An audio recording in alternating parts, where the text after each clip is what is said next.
فقاس مالح بريستيج بالزرارع، بسيط ساهل في التحضير، دغيا يوجد معاكم، كيجي مقرمش، كيجي رائع، بمقادير مضبوطه. عندنا 500 غرام ديال الدقيق، عندنا 2 فرماجات، عندنا التحميره شويه السودانيه الملحه كتبقى على حسب الذوق، عندنا العطريه ديال الحوت ولا التوابل ديال الحوت. هنا الدقيق ضفنا ليه واحد 150 غرام ديال الزبده، درت انا الزبده ديال البواطه، درت عليها 2 فرماجات.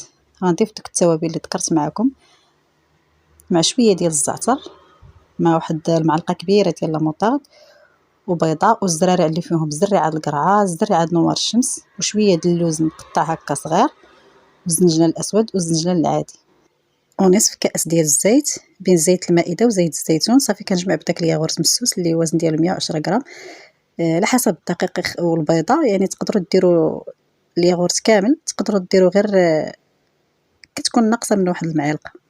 صافي قطعت داك العجين كي شفتوا على 2، من بعد قسمت على 3.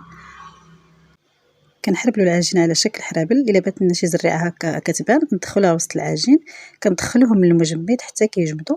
صافي كنخرجوهم، كنبداو نقطعوهم دابا الحال سخون. حاولوا تخرجوا شويه بشويه باش ما يعذبوكمش في التقطاع. صافي هنا الفران عندنا كيكون كيسخن على درجه حراره عاليه، غير كندخلوا هذا الفقاس هذا كنقصوا عليه وكنخليوه كيطيب على خاطرو باش كيجينا مقرمش وكيجي فيه هذا اللون الذهبي، كيجي محمر. وبالنسبه اللي ما بغاش يدير التحميره يدير واحد المعلقه صغيره ديال السكر سنيده باش كيجي هكا محمر. واللي ما بغاش يدير السودانيه اللي درت انا يضيف الهريسه. وبالنسبه للفرماج تقدروا تضيفوا داك الفرماج المثلث اللي ديال الفرماج الاحمر باش كيعطيه بنه.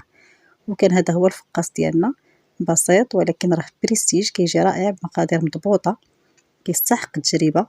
جربوه وردوا عليا الخبار، وبالصحه والراحه.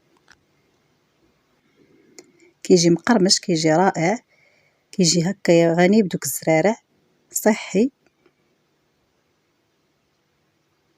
كيجي هاد اللون فيه محمر هكايا، كيشهي. رغم البساطه ديالو راه كيجي بريستيج وكيحمر الوجه. التقرمشه ديالو والمذاق ديالو الرائع.